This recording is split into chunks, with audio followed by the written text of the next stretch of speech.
પોરબંદર શહેરમાં લીમડા ચોક વિસ્તારમાં શૌચાલય બની ગયાના 2 માસ જેવો સમય થઈ ગયો હોવા છતાં મનપા દ્વારા આ શૌચાલય શરૂ કરવામાં આવ્યા ન હતું, જેથી આસપાસના વિસ્તારના લોકોને મુશ્કેલી વેઠવી પડતી હતી। ત્યારે આ અંગેનો અહેવાલ ગુજરાત ન્યૂઝ પોરબંદરમાં પ્રસારિત થતાની સાથે જ તંત્ર દ્વારા શૌચાલયના દ્વાર ખોલી નાખવામાં આવ્યા છે।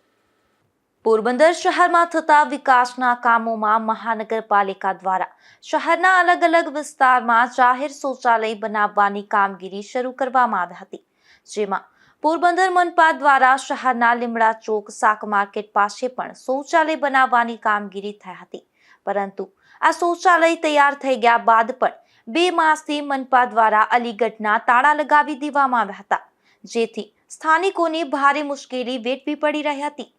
લોકોની આ મુશ્કેલી અંગેનો અહેવાલ ગુજરાત ન્યૂઝ પોરબંદરમાં પ્રસારિત થતાની સાથે જ મનપાનું તંત્ર જાગ્યું હતું અને તાત્કાલિક આ શૌચાલય ખુલ્લું મૂકવામાં આવ્યું હતું, જેથી સ્થાનિકો દ્વારા ગુજરાત ન્યૂઝ પરિવારનો આભાર વ્યક્ત કરવામાં આવ્યો હતો।